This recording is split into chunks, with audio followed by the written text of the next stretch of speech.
Welcome back to Fin River Forum. And again, my name is Bernard Ishibante in Atlanta, Georgia. As I say all the time in my presentation, if you haven't subscribed, I kindly ask you to subscribe, share with friends and family. Let them know how informative this forum is. We talk about a range of issues. It's unscripted and very, very authentic. We don't. I don't write anything down. It's the truth. We comment on the truth, or we just highlight on important, socioeconomic issues. It's a range of issues from geopolitical, economic, socio-cultural, philosophical. Sometimes I talk about romantic relationship. It's all kind of issues. So, if you don't like this particular um, conversation or discussion, you can look through my previous videos and you may find some topic of interest to you.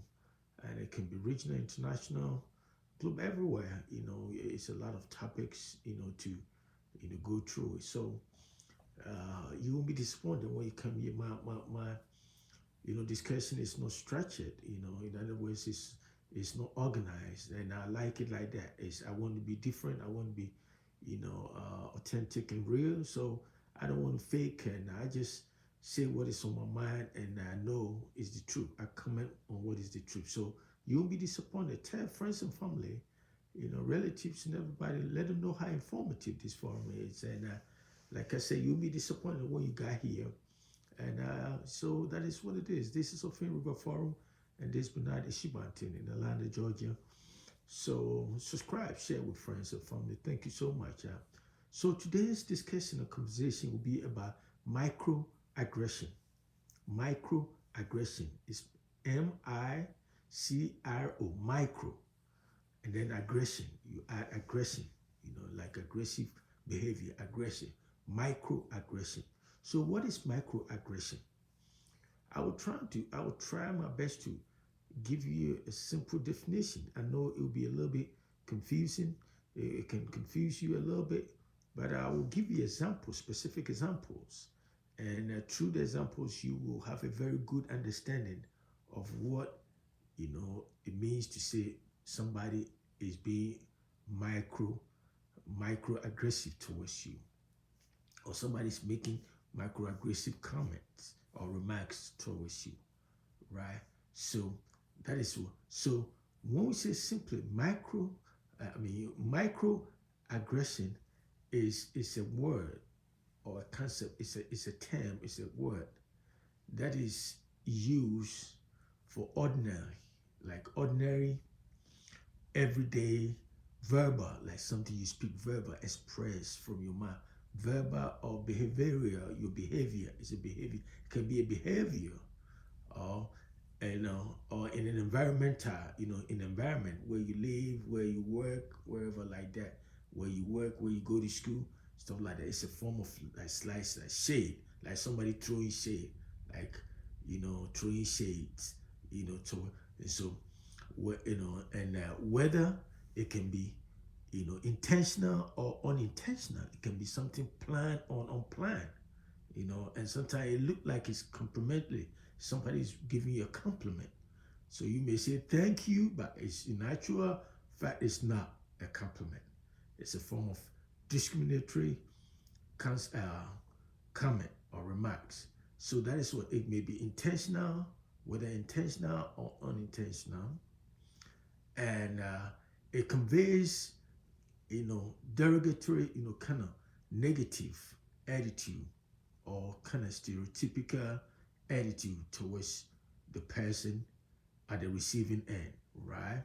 And so, all those people considered to be the marginalized, like some people, those people outside the mainstream culture or mainstream society, right? Those people who are minority were considered to be outside the mainstream. They are the fringes of the society. And so I know it's kind of a little bit complicated or confusing, but I will give you examples and you probably get a good understanding of what microaggression means. And I think I have experienced it before, and I know a lot of you have also, especially if you live in diaspora, somebody you move from Africa to United States, to Britain, to Germany, to Canada, to Australia, to Japan to China to all the Japanese or Chinese in Ghana, they all may face microaggression. It's a form of discriminatory, behavior, or it's everyday, happen every day. And so, okay, so let me give you an example. So, for example, if you say, like I said, I always say that I'm a college professor at a school, and in school, the first day of class, even if the first day of every term or semester or a quarter, as a professor, you go to classroom, student may be already seated, and you introduce yourself.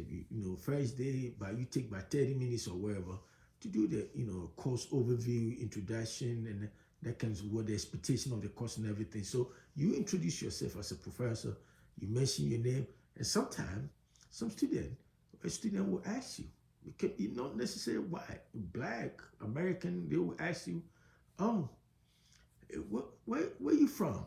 See, where you from? Where you actually from? Then sometimes I want to be, so I say, what do you mean by where I'm from? I say, I'm from my mother's womb. I'm from the womb. They start like, no, I mean, where you actually from? Where were you born? I said, I'm from here in the United States. No, you're not. I said, how can you tell me that? See? No, because your last name is kind of funny to pronounce. You see that?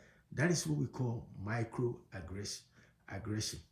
So microaggression. So by virtue of my name, because of my name, this person, this student or whatever is trying to tell me it doesn't matter whether I'm a naturalized American or wherever. American is my adopted country. No, you cannot belong to America because you have a last name. That is not Michael Jackson. That is not Steve Harvey. That is not Michael Jordan. That is not stuff like that. LeBron James. So because you don't have mainstream, the so-called mainstream English names or mainstream French names or wherever, you cannot be what you claim to be in that country. You see, that is what microaggression means. And it's a form of discrimination. So my name, so like me, like I said, I've been teaching for a long time. Where school, college I'm teaching right now, I've been there. January the 1st will be 5 years. But trust me, there's a lot of students, they can't even pronounce my last name. So you know what they call you? If you have a foreign son, sometimes they will call Professor A. See, the first initials of my last name. Or they say Dr. A, they can say, Dr. B, Dr. this. They use you because either they claim they can't pronounce your last name because it's a foreign sounding name and it's kind of funny. See, that is what, because by saying that my name is not funny to pronounce, you are trying to draw a line, trying to tell me that it doesn't matter wherever you claim that the America is your home or Britain is your home or Germany is your home. No, it's not, because you are not born there. Even when you are born there, you have a different sounding name. And so you may have kids, like for example, I have 2 boys, and they have my last name. Their mother is American, was born and raised here. My boys, my children, my 2 boys, they have never been to Ghana before, right? Everything they know about Ghana is what I've told them and what they have read and the pictures and everything. And sometimes they talk to some of my family members or wherever, met them or wherever. That's about it. But guess what? Because of their last name, Esibanten, some of the friends, sometimes they, in school, if somebody doesn't know them, they will say, oh, where you from? You see? And they will say, I'm from here. My mother is somewhere, I'm from here. Your name, you have a funny last name. You see? Why should it be funny? You see that? Because Ishbante is not considered to be a mainstream English name. And so therefore, you see, so that is what somebody made. It may look unintentional discrimination, but it is. That is what micro. And with this example, I think you all know that you have experienced some form of microaggression before. It can be at your job. It's just like, for example, women for long has been considered to be, minorities. Even though in population-wise, they may be more than males, in terms of ratio, than we are. But in social class, women are supposed to be minority. So if you're a woman, say you work at a say big company like a corporate, and you have risen to, become like a VP, or like a director of human resources, or you are, you're a chemical engineer, scientist, or whatever. Somebody, male guy, can walk to you and say, oh, this particular, oh, she's so smart. Oh, you are a chemical engineer, you are a mechanical engineer, you are computer scientist, or whatever. As if women are not supposed to be smart. See, so somebody come to you, you're a woman, and somebody come to you and say, oh, you're so smart, you're a chemical engineer. That's a form of discrimination. But in that way, the person is trying to tell you that position, that kind of field, is supposed to be reserved for male. Somehow, supposedly, male is supposed to occupy that position. Male is supposed to be the chemical engineer, rocket scientist, blah, blah, blah, blah. So if a female is that, or especially say you're a female and you have a big old company, you drive best cars in town, Lamborghini, Bugatti, wherever, you see big cars and wherever, and you get big companies, people work for you, you say, oh, that's a woman, and she's the boss of this company. Wow. See, as if a woman is not supposed to be own a big business and be a boss and pay high male with a high advanced degree professors, PhDs, and where, and pay them. You see, but if a man is running that business, it won't be a big deal. You see, so that is what microaggression. It's just like, and another example is, say you a female and somebody come to you and say, oh, you get pretty hair. Can I touch it? Is that your real hair? You may think it's a compliment, but it has a negative connotation.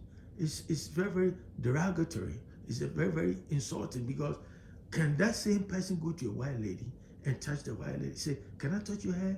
Is it real? See, because white women are supposed to have a pretty hair, or Indian women are supposed to have a pretty hair, Chinese women are supposed to have a pretty hair. And so if you're a black woman and you have a long hair, it got to be a wig, or it got to be it may not be real hair, and so somebody got to touch it. Or you get a cute hair, can I touch it? And you may think it's a compliment. It's not. That's what microaggression means. So microaggression may be unintentional or intentional, and it comes sometimes as a compliment, but it's not. So if you listen to the examples I've given you, that's what it's just like. Somebody come in classroom, like I say, in classroom, you may be speaking, I'll be teaching, political science and whatever, and they look at you, white, black, Indian, Japanese, they sit down and see how well you communicate the concept. Very complicated, you break it down and explain to them why United States have 2 chamber Congress and that kind of stuff, and they sit down, they have no idea what that's come from. They look at you like, wow, this guy, with a foreign sounding name, and so well articulate, well spoken. Some guy say, man, come on, what do you think about this course?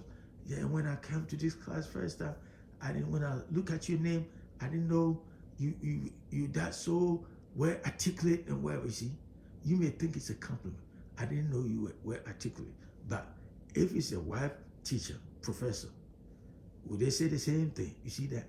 That is what we call microaggression. And I know those of us, whether from India, from Nigeria, Ghana, Liberia, South Africa, wherever, Cameroon, Kenya, and you live in either Britain, United States, Canada, Australia, Italy, wherever, you face that every day at your job.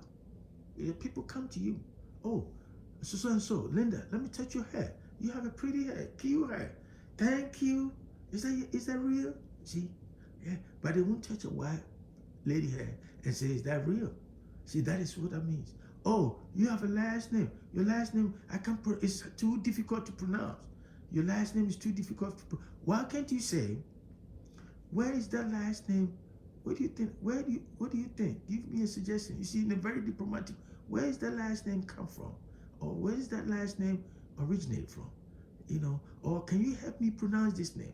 That's the best way to do, as opposed to, because it can be English name and somebody may not know how to pronounce. So the best way to say, can you help me pronounce this last name? Instead of coming to me or coming to somebody and say, you have a funny last name, it's too difficult to pronounce. But if it's English, would you say the same thing? So that is what we call microaggression. And I know a lot of you, whether you live in Ghana today, right now, or in Germany, or in Britain, in Italy, in Austria, in Serbia, wherever, Canada, you have experienced or you experience this every day. You face this kind of discrimination every day that you don't even realize that it is, right? So if somebody come to you, a foreigner, you live in, say, Canada, you live in United States of Britain, and the British come to you and say, oh, you are well articulate, you can speak so well. That's a form of, in a way, it's a very, it carries some negative connotation, stereotypical, that you're not supposed to be speaking, that, or you live in Paris, and you are from Ghana, or you from Nigeria, you're from Africa, and you speak fluent French. And a Frenchman come to a French person, come to you and say, oh, you speak so well, so fluent French. Why would you say the same thing to, a French? But you may be born and raised in France, but because you have a foreign sounding name, you're not supposed to be well articulated and speak that language, right? So that is what micro, and I know many of you, even today, ladies, you know that people touch your hair, ask about your hair all the time. Or your job, performance, if you're that good, you're a woman, you're not supposed to know that good. Or you are somebody with a last name like me, Ishibanten, it's too hard to pronounce. So they will say Professor A instead of Professor Ishibanti or Dr. Ishibanti or whatever. And that is what we call microaggression. And I know a lot of you gone through this all the time. So that's my question. How many times, how often do you face microaggression at your job, in school, where you live, whether you live in Germany, whether you live in London, whether you live in Canada, you live in Atlanta, Georgia, like me, you live in New York, you live in Seattle, you live in Arizona, you live wherever you live, Miami, Orlando, wherever you live. Do you face, or you live in Accra, you live in Kumasi? Let's say somebody from, say, the northern side of Ghana moved to Kumasi and speaking fluent Ashanti or Twi, and you know the person from, say, Yandi, wherever. Oh, you can speak so good Ashanti Twi, as if you see. That's what it's all a form of microaggression, and it's a form of discrimination that you're trying to draw a wedge that these are the real Twi speakers, or these are the real speakers, or these are the real English speakers, but or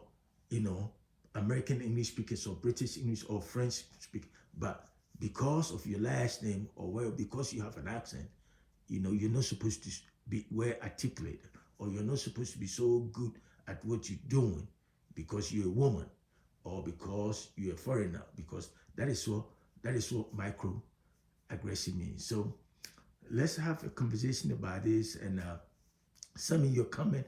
Do you face microaggression where you live, wherever you live in this world? So let me know, send me your comments, and let's have conversation about this. Once again, this is Sophia River Forum, and my name is Bernard Ishibantin, and I'll talk to you another time. Have a good day.